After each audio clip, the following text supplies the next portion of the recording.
அஸ்ஸலாமு அலைக்கும். ஒரு அடர்ந்த காட்டில் ஒருமுறை கடுமையான பஞ்சம் நிலவியது. உணவு கிடைக்காமல் பறவைகளும் விலங்குகளும் தவித்தன. அப்போது ஒரு சிறிய சிட்டுக்குருவி நீண்ட தூரம் பறந்து சென்று ஒரு சில தானியங்களை கண்டது. அந்த தானியங்களை உடனே சாப்பிட்டு விட வேண்டும் என்ற ஆசை அதற்கு ஏற்பட்டது. ஆனால் தனது குஞ்சுகளும் பசியால் தவிக்கின்றனவே என்று நினைத்தது. உடனடியாக தான் கண்ட தானியங்களை தனது அலகில் எடுத்துக்கொண்டு சிரமப்பட்டு பறந்து தன் கூட்டிற்கு திரும்பியது. அங்கு பசியால் தவித்த தன் குஞ்சுகளுக்கு அத்தானியங்களை கொடுத்தது. இந்த சிறிய குருவியின் ஆல்ட்ருவிசம், அதாவது தன்னலமற்ற கருணை, திருக்குரானின் வழிகாட்டலை நினைவூட்டுகிறது. அத்தியாயம் 1 வசனம் 3 கூறப்பட்டுள்ள அர்-ரஹ்மானிர் ரஹீம், அதாவது அளவற்ற அருளாளன், நிகரற்ற அன்புடையோன் என்ற அல்லாவின் பண்பு இதுபோன்ற செயல்களில் பிரதிபலிக்கிறது. ஒரு ஊர்ல ஒரு பெரிய செல்வந்தர் இருந்தார். அவருக்கு தன்னோட செல்வத்தின் மேல ரொம்ப பெருமை. ஆனா அவர்கிட்ட வேலை செஞ்ச ஒரு ஏழை தொழிலாளி கஷ்டத்திலையும் ரொம்ப நிம்மதியா இருந்ததை அவர் கவனிச்சாரு.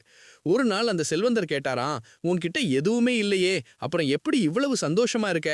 அதுக்கு அந்த தொழிலாளி சொன்னார், ஐயா, என்கிட்ட இருக்கிறத விட என்னை படைச்சவன் மேல எனக்கு நம்பிக்கை அதிகம், அவன் எனக்கு போதுமானவன் அப்படின்னு. இதுதாங்க தவக்குல், அதாவது இறை நம்பிக்கை. நாம பல நேரங்கள்ல நாளைக்கு என்ன நடக்குமோ, நம்ம வாழ்க்கை என்னவாகுமோன்னு பயந்து நடுங்குறோம். முயற்சி நம்ம கிட்ட இருக்கட்டும், ஆனா முடிவு இறைவன் கையில இருக்குங்கிற அந்த நிம்மதி தான்.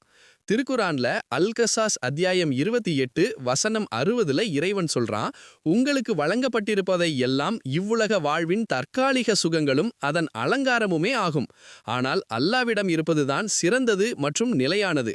ஒருமுறை ஒரு மனிதர் ஒரு பெரிய மகான் கிட்ட வந்து கேட்டாராம், ஐயா, என்ன காயப்படுத்துறவங்கள நான் எப்படி மன்னிக்கிறது?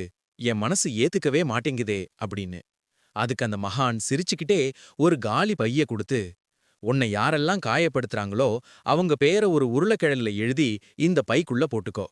நீ எங்க போனாலும் இந்த பைய சுமந்துட்டே போகணும் அப்படின்னு சொன்னாராம். சில நாள்ல அந்த உருளைக்கிழங்கு அழுகி நாத்தம் எடுக்க ஆரம்பிச்சுது. அந்த மனுஷனால அத சுமக்கவே முடியல. அப்போ அந்த மகான் சொன்னாராம், பாத்தியா, அடுத்தவங்க செஞ்ச தப்ப உன் மனசுல சுமந்துட்டு இருந்தா அது உன் மனசையும் இப்படித்தான் நாத்தம் அடிக்க வைக்கும். உனக்குத்தான் பாரமா இருக்கும். நாம அடுத்தவங்கள மன்னிக்கிறது அவங்களுக்காக இல்ல, நம்ம மனசோட நிம்மதிக்காக. திருக்குரான்ல ஆல இம்ரான் அத்தியாயம் 3 வசனம் 134ல இறைவன் சொல்றான், நல்லடியார்கள் கோபத்தை விழுங்குபவர்களாகவும் மனிதர்களை மன்னிப்பவர்களாகவும் இருப்பார்கள். இத்தகைய நன்மையாளர்களை அல்லாஹ் நேசிக்கின்றான். ஒரு கிராமத்துல ஒரு விவசாயிக்கு கடுமையான வறட்சி காரணமா பயிர்கள் எல்லாம் கருகி போச்சு. வருமானத்துக்கு வழி இல்லாம ரொம்ப கஷ்டப்பட்டார். ஆனாலும் அவர் இறை நம்பிக்கையை இழக்கல. தினமும் தொழுகையில, இறைவா, இந்த சோதனையை கடந்து போக எனக்கு பொறுமையையும் நம்பிக்கையையும் கொடுன்னு வேண்டிக்கிட்டார். அவரோட விடாமுயற்சியையும் அசைக்க முடியாத நம்பிக்கையையும் பார்த்த கிராம மக்கள் அவருக்கு உதவி செஞ்சாங்க. கொஞ்ச நாள்லயே நல்ல மழையும் பெய்தது. அவருடைய நிலம் மறுபடியும் பசுமையாச்சு. திருக்குரான்ல அல்-பக்கரா அத்தியாயம் 2 வசனம் 153ல இறைவன் சொல்றான், நிச்சயமாக அல்லாஹ் பொறுமையாளர்களுடன் இருக்கின்றான். ஒரு ஊர்ல ஒரு அரசர் இருந்தார். அவருக்கு எல்லாமே இருந்தும் ஏதோ ஒரு குறை மனசுல இருந்துட்டே இருந்தது. ஒரு நாள் அவர் மாறு வேஷத்துல ஒரு ஏழை செருப்பு தைக்கிறவர் வீட்டுக்கு முன்னாடி போனார். அந்த செருப்பு தைக்கிறவர் அன்னைக்கு கிடைச்ச சொற்ப வருமானத்துல ஒரு சின்ன ரொட்டி வாங்கி அதை தன் குடும்பத்தோட ரொம்ப சந்தோஷமா பகிர்ந்து சாப்பிட்டு இறைவனுக்கு நன்றி சொல்லிட்டு நிம்மதியா தூங்குறத பார்த்தார். அரசருக்கு ஆச்சரியம் தாங்கல.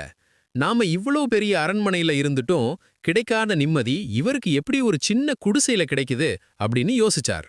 அப்போதான் அவருக்கு புரிஞ்சது, நிம்மதிங்கிறது நம்ம கிட்ட இருக்கிற பொருள்ல இல்ல, நம்ம மனசுல இருக்கிற திருப்தியில தான் இருக்குன்னு. நாம எவ்வளவுதான் சேர்த்தாலும் இன்னும் வேணும் இன்னும் வேணும்னு ஓடுற வரைக்கும் நமக்கு நிம்மதி கிடைக்காது. ஆனா இறைவன் கொடுத்ததை வச்சு மன நிறைவு அடைஞ்சிட்டா நாம தான் உலகத்திலேயே பெரிய செல்வந்தர். திருக்குரான்ல அர்-ரஹ்து அத்தியாயம் 13 வசனம் 28ல இறைவன் அழகா சொல்றான், அல்லாஹுவை நினைவு கூர்வதால் தான் இதயங்கள் அமைதி பெறுகின்றன என்பதை அறிந்து கொள்க.